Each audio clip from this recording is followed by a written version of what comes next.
ইসলামী ৫টি দল আমরা একত্রিত হয়ে কতগুলো মৌলিক বিষয় আমরা ঐক্যমতে পৌঁছতে পেরেছি।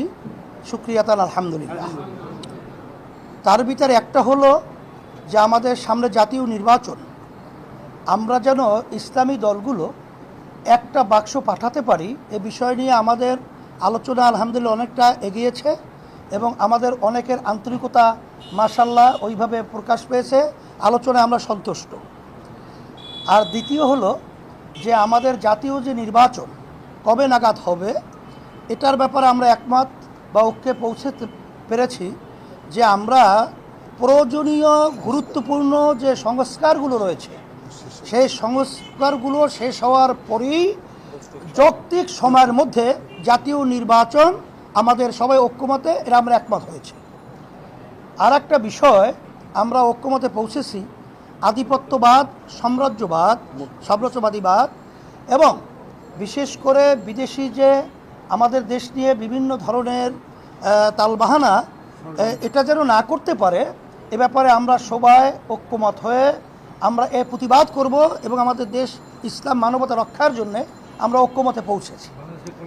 আর একটা বাংলাদেশ কল্যাণ রাষ্ট্র প্রতিষ্ঠার ব্যাপারে এখানে ইসলাম এটাই তো কল্যাণ, ইসলামী নীতি আদর্শের মাধ্যমে যে কল্যাণ বয়ে আসছে দুনিয়াতেও আখেরাতেও, সেই হিসেবে আমরা ইসলামী কল্যাণ রাষ্ট্র প্রতিষ্ঠার জন্যে আমরা সবাই ঐক্যমতে পৌঁছতে পেরেছি আলহামদুলিল্লাহ।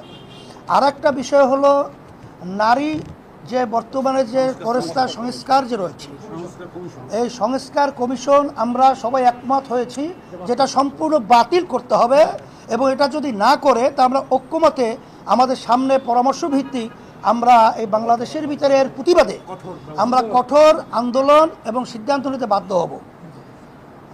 আর বিশেষ করে ফ্যাসিস্টদের খুনিদের এবং দেশ থেকে যারা টাকা পাচার করেছে এদের বিচার এবং টাকা ফেরত নিয়ে আসার ব্যাপারে আমরা আলহামদুলিল্লাহ ঐক্যে পৌঁছতে পেরেছি যে ত্বরিত এই খুনি এবং যারা নাকি জালেম এবং যারা নাকি টাকা পাচারকারী রয়েছে তাদের বিচার, এই গণহত্যাকারী এক কথাই তারা এই বিচার যেন বাংলাদেশের ভিতরে ত্বরান্বিত এবং খুব ত্বরিত এটা বাস্তবায়ন হয় এ ব্যাপারে আমরা ঐক্যমতে পৌঁছতে পেরেছি। আর আলহামদুলিল্লাহ ধারাবাহিকতা আজকে আমাদের এই আনুষ্ঠানিকতা আজকে শেষ নয়, আমাদের এই লক্ষ্যে পৌঁছার জন্যে আমরা সবাই ধারাবাহিকভাবে এই কার্যক্রম পরিচালনা চলতে থাকবে, বৈঠক চলতে থাকবে।